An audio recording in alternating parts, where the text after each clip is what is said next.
E aí, pessoal, tudo bem com vocês? Aqui quem fala é o professor Luiz e no vídeo de hoje a gente vai resolver uma questão da EAR que fala o seguinte pra gente.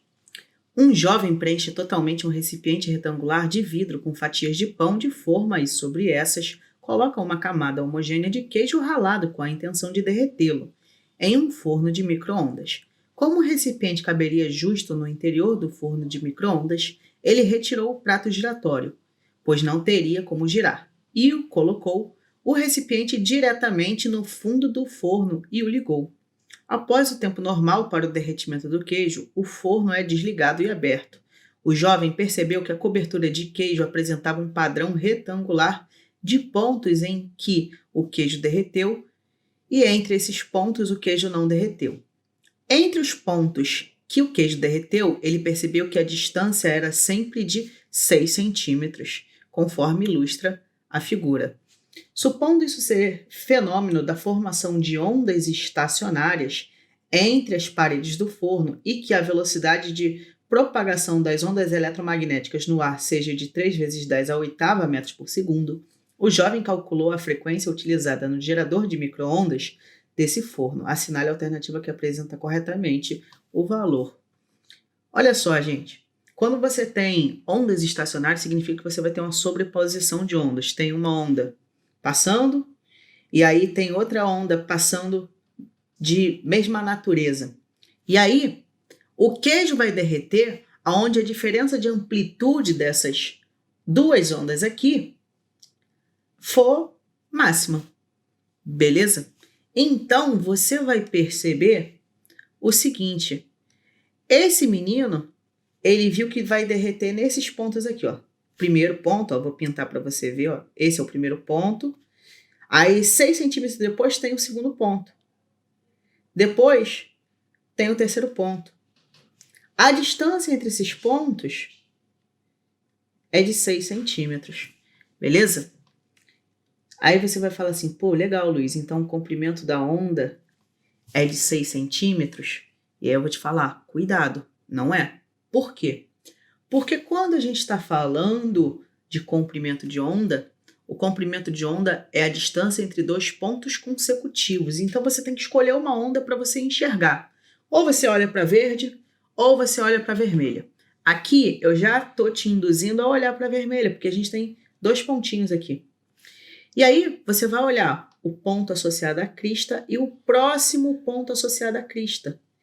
Então, o comprimento de onda vai ser a distância entre esses dois pontos, que vai ser de 12 centímetros. Esse 12 centímetros aqui, não é legal a gente ficar trabalhando com centímetros, então eu vou passar para metro. Para isso, a gente vai dividir por 100. Então, a gente vai ter 12 divididos por 100 metros. Beleza, eu vou deixar assim. E agora a gente vai calcular a frequência dessa onda eletromagnética.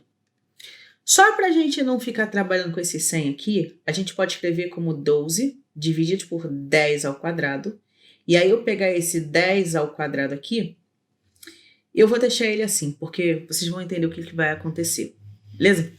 Vamos lá. Para calcular a frequência de onda, a gente vai usar V igual a lambda vezes F. E aí agora é só substituir os valores que foram dados no problema. A velocidade é 3 vezes 10 à oitava.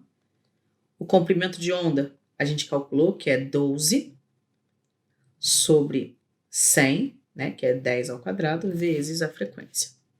E aí eu já deixei assim para ficar bonitão, ó. E a gente pegar esse 10 ao quadrado aqui, que está dividindo, e passar ele para o lado esquerdo multiplicando.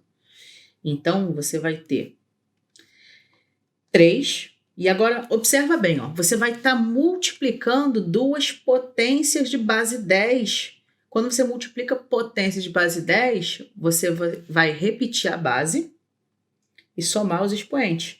8 mais 2, 10. E isso vai ser igual a 12 vezes F. Agora eu vou pegar o 12 que está multiplicando aqui, vou passar para o lado esquerdo, dividindo. Então, a gente vai ter o seguinte. A gente vai ter 3 divididos por 12 vezes 10 elevado a 10 tem que ser igual a f.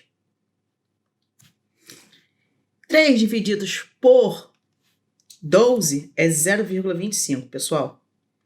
Vezes 10 elevado a 10. 0,25, passando para a notação científica, né? Como que a gente faz para passar para a notação científica? Esse número. Eu tenho que dar uma casa aqui, para ele virar o 2,5. Ou seja, a vírgula vai andar para a direita. Se eu estou dando uma casinha para ele, eu tenho que tirar de algum lugar.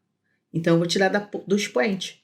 Então, isso aqui é a mesma coisa que f igual a 2,5 vezes 10 elevado a 9. Ó, a vírgula andou um pouquinho para a direita, e aí eu tirei 1 do expoente.